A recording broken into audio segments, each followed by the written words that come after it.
అది చెప్తుంది. ఆయనకి అసాధ్యం లేదు. ఆయన ఏమైనా చేస్తాడు. నువ్వు ఎక్కడ నాపగలడు, ఏమైనా చేయగలడు. ఆయన ఎంత దీన్ని బాగా చేయగలడు. నువ్వు రేపేళ్ళు చచ్చిపోతావన్నా కానీ బతుకుతావు నువ్వు. అది నీ లెక్క. ఒక అతను మూడు రోజులు చచ్చిపోయి, ఎన్ని రోజులమ్మా? 3 రోజులు చచ్చిపోయి యేసుప్రభుకి వచ్చాడు. అంతకుముందే ఫోన్ చేశారు ఆయనకి. యేసుప్రభు చెప్పారు, ప్రభా రా, బాగలేదు రా అన్నారు. కసిలు ఉంటే తమ్ముడు బాగలేకపోతే పిలుస్తారు, రా ప్రభువా మంచిది కౌరింపిస్తారు అన్నమాట. నా తమ్ముడు బాగలేదు వచ్చి ప్రార్థన చేయంటారు. అది తెలిసి బాగలేదని తెలిసి యేసుప్రభు ఏం చేస్తారండి, ఆగుతాడు. చచ్చిపోయి ఉంటే వాడు మళ్ళీ 3 రోజులు అయిపోతుంది. 3 రోజులు ఇంకే పెట్టుకుంటారు, శవాన్ని పెట్టుకుంటారమ్మా. ఇప్పుడు నేను రాకపోతే నన్ను పిలిచారు పాస్టర్, నేను రాకపోతే పెట్టుకున్నారు, మీరు వచ్చింది పెట్టుకుంటారా? పెట్టుకోరుగా, సమాధి చేసేసి 3 రోజుల తర్వాత చేసుకుంటున్నాడు.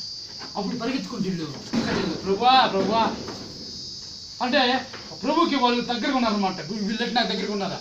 ఏ పని మనం చెప్తే చేస్తాలా, ఏదేం చేస్తా దగ్గర ఉన్నా అటు దగ్గర ఉన్నాడు. ప్రభు నువ్వు వచ్చింటే నా తమ్ముడు బతికేవాడు కదా. ఏమంటున్నావే?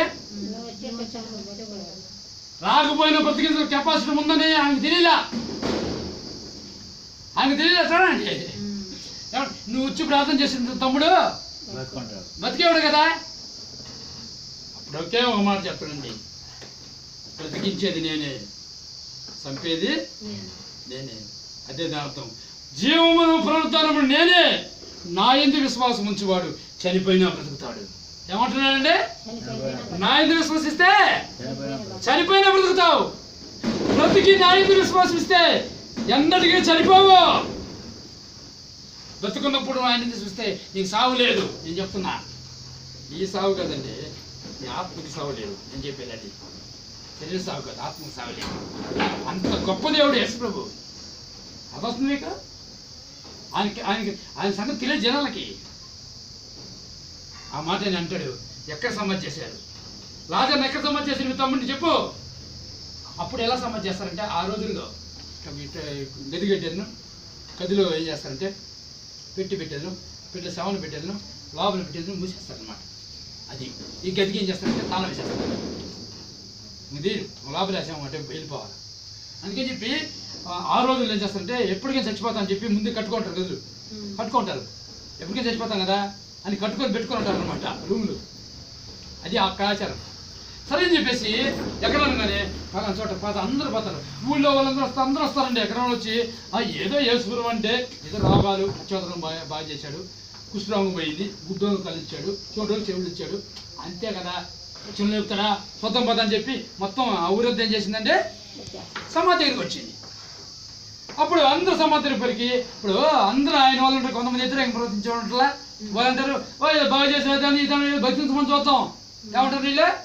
ఇది పెద్ద బతికించమను, ఇది నీతి బోధాలు చెప్తాడుగా ఈయన. ఏదో సత్యం అంటున్నాడు, జీవం అంటున్నాడు, ఏదో క్షమించమంటున్నాడు, కరుణించమంటున్నాడు, నాకు అసాధ్యం మీద లేదంటే దేవుడు అంటున్నాడు. మరి బతికించమని దేవుడైతే చూద్దాం. అవన్నీ విన్నాడండి యేసుప్రభు. అప్పుడు ఆయన మోకరించి ప్రార్థన చేసి చూశారండి. ఆయన ప్రార్థన చేసిన అవసరం లే, మనం చేయాలని. అలాంటి సందర్భం మనకు వచ్చినప్పుడు మనం ఏం చేయాలా? మీరు కూడా చేస్తే నాలాగే మీకు కూడా అలా జరుగుతుంది, చేయిస్తారని ప్రార్థన చేసి అప్పుడు అంటాడు, ఆ తలుపు తీయండి. ఏ తలుపు? శవం పెట్టాలా? 3 రోజులు అయిపోయింది.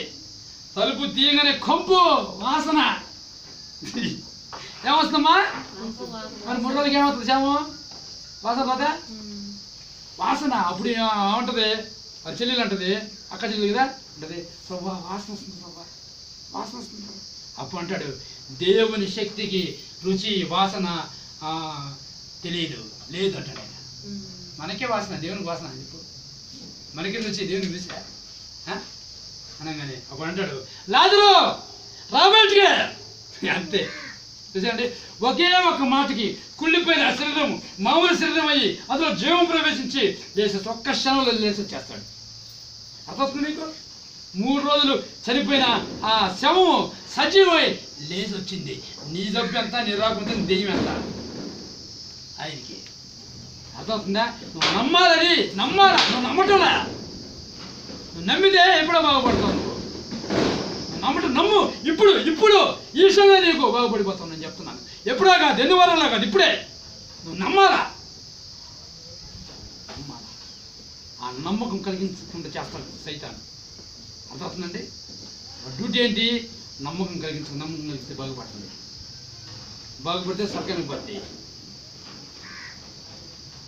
బాగుపడిపోతే నరకాన్ని తీసుకెళ్ళిపోవచ్చు. కనుక ఒకే ఒక క్షణం అండి, చనిపోయిన వ్యక్తి లేచి అందరు నోరు మూసారు. అందరూ నోరు తెరిచి అందరూ ఏమైందండి పరిస్థితి? నోరు మూసారు. అర్థమవుతుందా? నేను చెప్తున్నాను, ఆయనకి ఏది చేయగలడు. అయితే దేవుని సేవకుని చెప్పిన మాట అది యేసు చెప్పిన మాట వినకపోతే ఇంకేందులే ప్రభా, ఏందులే, ఇంకా వద్దులే. వాళ్ళ అక్క చెల్లెళ్ళు సమాధికి పోతా ఉన్నప్పుడు ఇంకెందుకులే ప్రభా, చచ్చిపోయి కూలిపోయి ఉంటుంది, ఇంకెందుకులే అంత సరిపెట్టుకొని మనం ప్రార్థన చేసుకుందాంలే అని అంటే చూసావా ఆమె ఉంటుంది. ప్రభా ఏమంటుంది? 3 రోజులు ఏమింది సమాధి చేసాం అనగానే అప్పుడు ఏమంటాడు? జీవమును పొందనేది నమ్ముట నీ వల్ల అయితే నమ్మువానికి సమస్తం సాధ్యం అంటాడు ఆయన. నువ్వు నమ్ముతున్నావా? ఏమంటావా? నువ్వు నమ్ముతున్నావు అని అడుగుతాడు ఆయన. నువ్వు నమ్ముతున్నావా? ఒకరితో నమ్ముకున్న అవసరం. నువ్వు నమ్ముతున్నావా? నమ్ముతున్నాను సమాధికి పోదాం. ఈరోజు నువ్వు నమ్ముతున్నావా?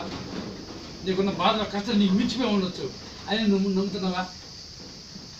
నీ కొడుకు మాటలు బాధపడుతున్నావా? నీ కూతురు మాటలు బాధపడుతున్నావా? నీ కోటల మాటలు బాధపడుతున్నావా? లేదా నీ రోగం దగ్గర బాధపడుతున్నావా? లేదా అప్పుడు తెలియాలనుకుంటున్నావా? లేదా నాకు ఎవరు లేరు అని ఆ ఒంటరి జీవితాన్ని అనిపిస్తున్నావా? నేను చెప్తున్నాను, అన్నీ మారిపోతాయి. నమ్ము. నువ్వు నమ్మితే నువ్వు నమ్మిన మనుష్యనమే ఎంతటి వారే సరే ఇక మారరు. నా వల్ల కాదు అనుకున్నా మారిపోతారు అంతే.